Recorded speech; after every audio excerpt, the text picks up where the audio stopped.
up a report, and it'll look like the faceless minions that comprise the network, hundreds of them out there ferreting information out for you to serve the public.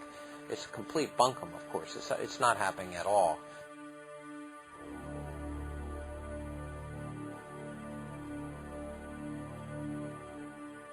The public would never know from the media that they spent $11 million to keep any free airtime provisions out of any legislation, successfully, by the way. Edward Fritz, head of the National Association of Broadcasters, called free airtime for candidates unconstitutional and an infringement on the broadcasters' free speech rights. You have reached the stage in American politics, and I'm not kidding you, where the issue is not a debate over ideas. You have a point of view, I have a point of view. Who should that person support? That's what democracy is about. The issue is whether ideas at all matter. You look like a nice fellow. Nice wife. You have any kids? Yeah, two. Okay. Why wouldn't I want to vote for you? One of the strange things about it is that politics is now presented in terms of politicians and not politics. I don't think the media are interested in politics. They're interested in politicians, which is a whole different subject. Media corporations don't cover the news when it comes to politics anymore.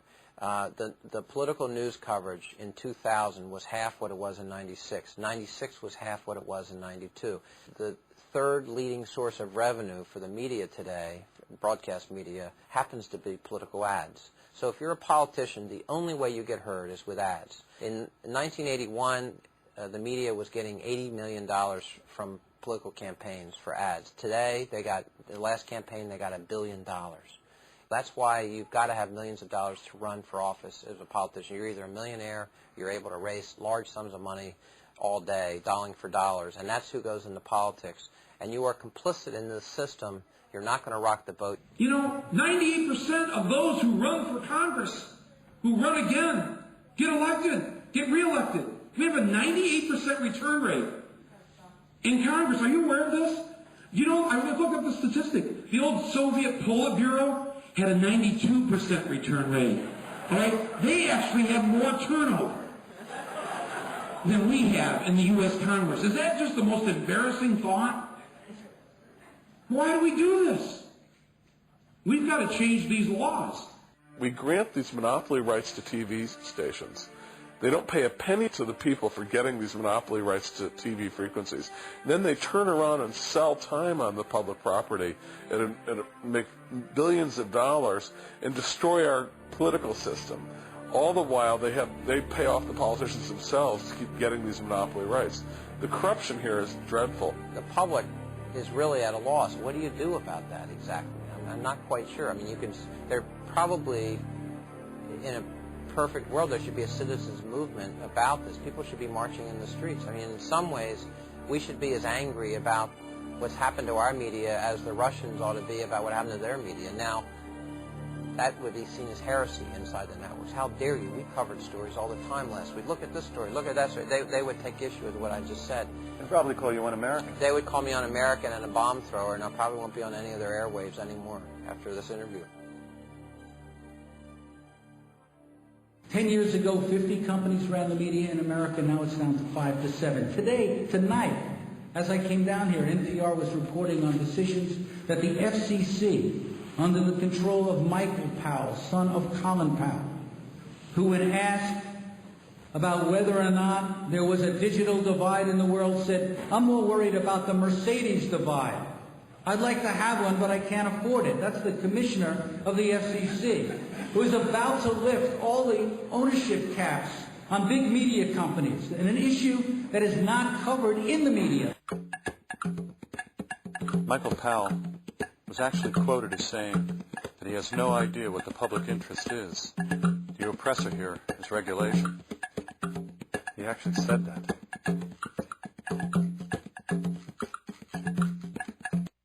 Michael Powell and Republicans in the office of the FCC, we were on the verge with our campaign of making major changes to the rules and the public interest obligations of broadcasters. The Federal Communications Commission had proposed rules that we pushed in this campaign, that hundreds of Americans in small communities in large communities pushed, we were going to get rules that would make local broadcasters much more accountable to their interests. Those rules were proposed once Bill Kennard was out of office and Michael Powell was in office. Those rules went into a drawer. They were never voted on.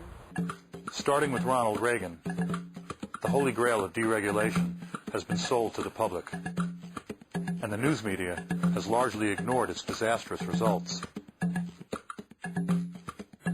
Once the Reagan administration was done, there were more rules, but they called it deregulation. It's almost this Orwellian use of language where you create new rules, but the rules change because they benefit industry, and you call it deregulation. And you say deregulation, and people feel that's good because people like deregulation. People like fewer rules. They like, depending on simpler, cleaner, old Western rules. But it's a trick. It's not really what's happening. I remember when I first went into television, I believe the FCC rules were very stringent about how many television stations a network could own. I think it was 5. And, of course, they had to be in different markets. And now, I know here in New York, we're talking about a duopoly. That's the new word. You have the probability, it looks like right now, that News Corporation will be the owners of the Post, Channel 9, and Channel 5 in the one New York marketplace. So, yeah, the regulations have eased considerably. The whole ball game has changed, and precisely how that affects different people buying and selling different stations in different markets and how it impacts on the news, I don't know. In my view, there are tremendous effects that are almost entirely negative. There's almost nothing positive about it. First of all, it leads to these companies are so big, their political power grows exponentially. It's a democratic issue. It means that one viewpoint will come to dominate in most of the outlets that we use for knowing what's going on in the world. Many people are not aware that when you watch television, you are watching a program produced by a large multinational corporation that has enormous conflicts of interest. General Electric and NBC is a perfect example.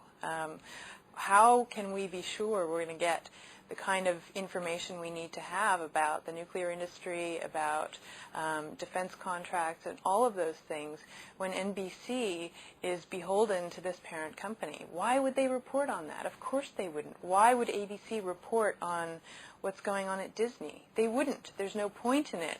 And it's precisely for that reason that those companies want to own television stations in the first place, so that they can keep a check on those sorts of things. General Electric has made it a very proud part of their policies that they are going to move jobs from the United States of America to China, to Mexico, any place in the world where they can get cheap labor.